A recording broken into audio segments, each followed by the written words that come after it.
আজকে যমুনা টিভি একটা টক শোতে উপস্থাপিকা রুমিন ফারহানাকে জিজ্ঞাসা করছে যে আপনাদের দলের আয়ের উৎস কোথায়। তখন তিনি উত্তর দিয়েছেন যে দলের কর্মীরা দল পরিচালনা করে, দলের টাকা চলে, কর্মীদের টাকায় দল চলে।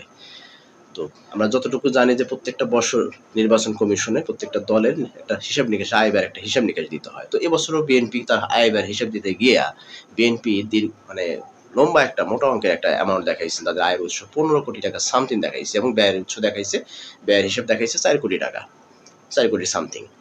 তো এই যে লম্বা একটা বিশাল একটা মোটা অঙ্কের যে আয়ের উৎস তারা দেখাইছে, এই হিসাবে উপস্থাপিকা রুমিন ফারহানাকে জিজ্ঞেস করছে যে এত বিগ অ্যামাউন্টের একটা আপনাদের আয়ের উৎস কোথা থেকে আসে। তখন তিনি উত্তর সাপেক্ষে উত্তর দিছে যে এই টাকাটা আসে কর্মীদের কাছ থেকে। তো আমরা যতটুকু জানি যে প্রত্যেকটা দলের কর্মীদেরকে এবং যারা পোস্ট পদবী যারা কর্মী আছে বা নেতা কর্মী আছে তাদের প্রত্যেকের চাঁদা আছে। বিশেষ করে আমরা জানি যে যতটুকু যে জামাতে ইসলামের একমাত্র জামাতে ইসলাম যেটা, এই জামাতে ইসলামী একমাত্র দল যেটা তার নিজের পকেটের টাকা থেকে চাঁদা দেয়। কিন্তু অন্যান্য দলে কিন্তু প্রত্যেকটা নেতাকর্মী একটা চাঁদা আছে, সেটা পোস্ট পদবি থেকে একদম একদম মানে নিচের লেভেল থেকে শুরু করে স্থায়ী কমিটির সদস্য পর্যন্ত প্রত্যেকের কিন্তু একটা চাঁদা দিতে হয় মাসে, ঠিক আছে? কিন্তু এই চাঁদাটা কোথায় থেকে আসে? যখন যে দল ক্ষমতায় আসে, ক্ষমতায় থাকে, তারা তাদের যে একদম কর্মী লেভেলে যারা আছে তারা বিভিন্ন ফুটপাত, তারপর বিভিন্ন টেন্ডারবাজি, চাঁদাবাজি, এগুলো মানে আমরা তো জানি যে প্রত্যেকটা দলের ভিতরে কিন্তু এই সমস্ত লোকজন আছে। তারা মোটা অঙ্কের একটা টাকা ইনকাম করে। সেই টাকাটা তাদের একটা রাজনৈতিকভাবে তাদের একটা বড় ভাই থাকে, সে বড় ভাইয়ের কাছে ভাগ যায়, সে বড় ভাইয়ের আবার বড় ভাই থাকে, তাদের কাছে ভাগ যায়। এভাবে পর্যায়ক্রমে উপর লেভেল পর্যন্ত তাদের একটা ভাগ বাটোয়ারা হয়। সেই ভাগ বাটোয়ারার টাকা দিয়ে কিন্তু তারা বিভিন্নভাবে এই দলের পরিচালনার ক্ষেত্রে তারা সেই চাঁদা দিয়ে থাকে। আমার মনে হয় না যে কারো পকেটের টাকা দিয়ে দলের কোনো কার্যক্রমে চাঁদা দিয়ে থাকে। এরকম দল শুধুমাত্র একটাই বাংলাদেশে, সেটা হচ্ছে জামাতে ইসলামী। জামাতে ইসলামী একমাত্র কর্মীরা আছে যারা নিজস্ব টাকা উপার্জন করে, সেই উপার্জিত টাকা থেকে তারা মাসিক একটা চাঁদা দিয়ে থাকে। কিন্তু অন্যান্য যে দলগুলো আছে সেই দলের কর্মীরা আমার মনে হয় না যে কেউ নিজস্ব উপার্জন করিয়া সেই টাকা দিয়ে দল পরিচালনা করে। এরকম আছে নাই, এরকম আছে কিছু লোক আছে যারা পোস্ট পদবি, যারা প্রার্থী আছে যারা, তারা নিজের টাকা খরচ করে পোস্ট পাওয়ার জন্য তারা টাকা খরচ করে, ঠিক আছে? তাদের সিনিয়র যারা রাজনৈতিক মহলে যারা সিনিয়র তাদেরকে টাকা দিয়ে পোস্ট ক্যারি করে, এরকম আছে। যেমন মনে করেন যে আপনি যদি থানা লেভেলে একটা পোস্ট ক্যারি করতে চান তাহলে মহানগর অথবা জেলা লেভেলের নেতাকর্মীদের টাকা পয়সা দিয়ে তাদের পোস্ট নিতে হয়।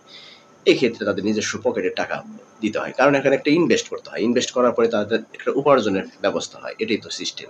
আপনি যদি ইনভেস্ট না করেন, ৫ টাকা ইনভেস্ট করে এখান থেকে ৫০ টাকা ইনকাম করা যায়, এটা মাত্র একমাত্র সিস্টেম বাংলাদেশে। মনে করেন যে আপনি একটা বিজনেস করতে যাবেন, সেখানে দেখবেন যে ৫ কোটি টাকা ইনভেস্ট করে আপনি লসও খেতে পারেন, কোনো লাভের আশা করা যায় না।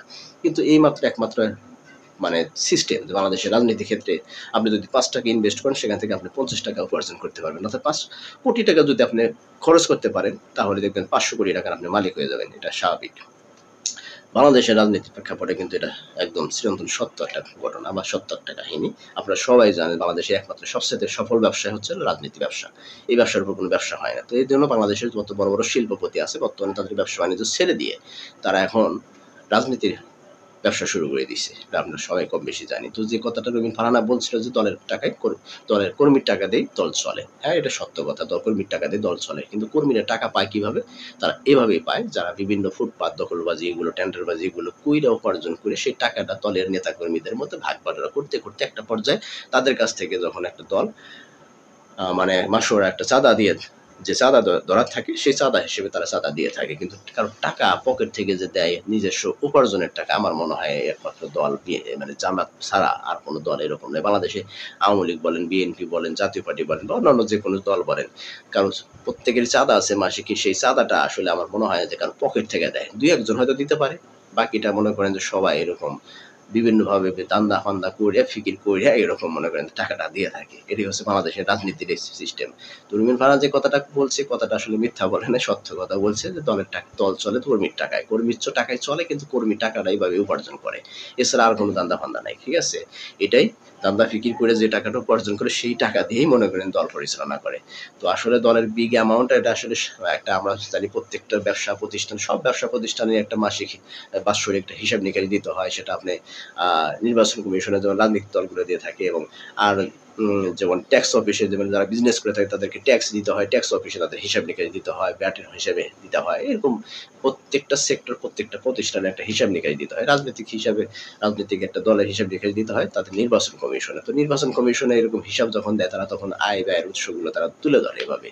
তো তুলে ধরার ক্ষেত্রে আসলে যার যতটুকু মানে আয় হয় বা ব্যয় হয় সেটা তুলে ধরে। কিন্তু আসলে এটা স্বাভাবিক একটা সিম্পল আয় এবং সিম্পল ব্যয় এটাই দেখায়। একটা রাজনৈতিক দলের অনেক তাদের আয়ের উৎস আছে। যেমন মনে করেন যে বিভিন্ন ডোনার থাকে, বিভিন্ন বিজনেসম্যানেরা ডোনেট করে থাকে বিভিন্ন রাজনৈতিক দলে। যদি ক্ষমতায় যায় তাহলে আমি তাদের কাছ থেকে একটা দান্দা ফিকির করতে পারবো। এই হিসেবে তো অনেক ব্যবসায়ীরা তারা দলকে ডোনেট করে থাকে। আ বড়, বড় বিভিন্ন মানে বড়, বড় ব্যবসায়ী, প্রত্যেকটা ব্যবসায়ী দেখবেন যে কোনো যা সমর্থিত যে দল যারা বিজনেসম্যান আছে তারা বিভিন্ন দলকে তারা কিন্তু করে থাকে, ডোনেট করে থাকে। আসলে রাজনীতিবিদ যারা তাদের সিস্টেম আলাদা। আর যারা বিজনেস করে তাদের কিন্তু আসলে কোনো দল নাই। তাদের যখন যে দল ক্ষমতায় আসে তখন তাদের সেটাই দল হয়ে যায়। এইজন্য এই সমস্ত ব্যবসায়ীরা বিভিন্ন রাজনৈতিক দলদেরকে ডোনেট করে। এই ছোট, ছোট দেখেন না কত মানে বই-ফোর কত রাজনৈতিক দল বের হইছে। প্রত্যেকটা দলকে কিন্তু আসলে এভাবে বিজনেসম্যানরা ডোনেট করে থাকে। যদি কোনোভাবে সরকারের সাথে সম্পৃক্ত হইতে পারে তাদের কাছ থেকে একটা সুযোগ সুবিধা নেবে এই আশাতে তারা করে থাকে। এইভাবে আসলে প্রত্যেকটা দল পরিচালিত হয়। এটাই হলো স্বাভাবিক। এই কর্মীর টাকা দিয়ে এভাবেই চলে। ঠিক আছে? কর্মীরা এভাবে আয় করে আর কর্মীরা এভাবে দলের পিছনে খরচ করে। স্বাভাবিক। ভালো থাকবেন সবাই।